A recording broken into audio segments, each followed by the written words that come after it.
Zillow made headlines last week when they announced that they were abruptly stopping their iBuying program for the rest of 2021. Let's talk a little bit about what that means.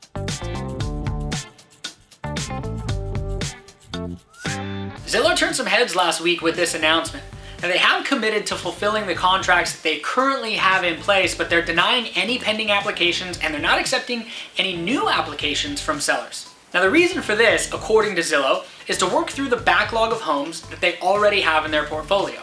And according to Zillow, they're dealing with the same labor and supply shortage that's plaguing a lot of other developers and project managers around the country. Now, interestingly, Zillow actually ramped up the program in Q2 of this expanding into 25 cities and acquiring over 3,800 homes in that period.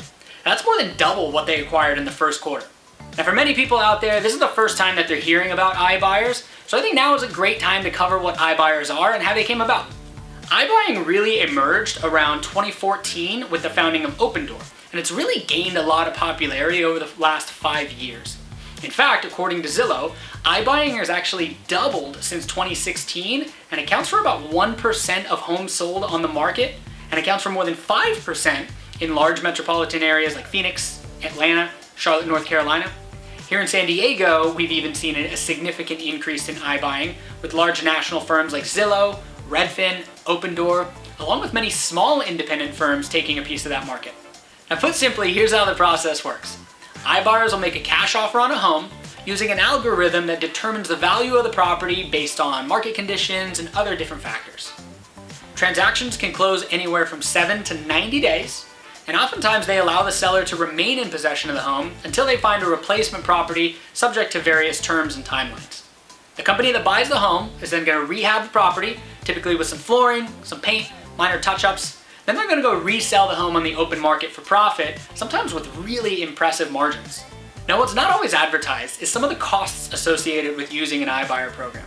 Most often, the seller is left negotiating price and terms themselves without any licensed professional there to help.